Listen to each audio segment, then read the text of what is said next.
আসসালামু আলাইকুম। সবুজ ফিজিওথেরাপি অ্যান্ড পেইন কেয়ারের পক্ষ থেকে সবাইকে স্বাগতম। আজকে কথা বলবো আব্দুর রউফ ভাইয়ের সাথে। আচ্ছা রউফ ভাই, আপনার বাসা কোথায়? আমার বাসা রায়গঞ্জ থানায়। রায়গঞ্জ থানা। আপনি কি সমস্যা নিয়ে আসছিলেন? আমার এই হাতে ব্যথা, হাত তুলতে পারতাম না, আর এই হাতে ব্যথা, ঘাড়ে ব্যথা ঘাড়ে ছিল? ব্যথা ছিল, প্রথমে ঘাড়ে ব্যথা। আচ্ছা, ঘাড়ে ব্যথা ছিল। আপনি আমাদের এখানে কতদিন থেরাপি দিয়েছেন? আজ 14 দিন। 14 দিন।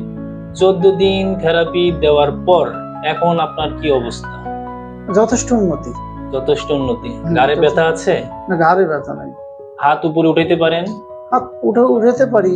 দেখি একটু উঠান।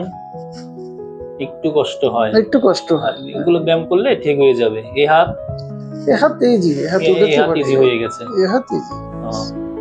আচ্ছা, এই থেরাপি নেওয়ার পর আপনি আমাদের ফিজিওথেরাপি সম্পর্কে কিছু বলতে চান? আমি অবশ্যই বলতে চাই, ঢাকা থেকে আমি আপনার কথা শুনে আমি এখানে আসছি। আচ্ছা, আমি ঢাকাতে দিতাম, কিন্তু আপনার কথা শুনছি যে আমাদের দেশের লোক ওইখানে খুব ভালো ফিজিওথেরাপি দেয়, যার জন্য আপনার এখানে আসা।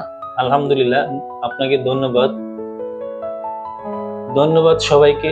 এইরকম ঘাড়ে ব্যথা বা হাতে ব্যথা, হাত উঠাইতে পারেন না, তারা আমাদের কাছে আসতে পারেন। সুস্থ থাকুন, ভালো থাকুন।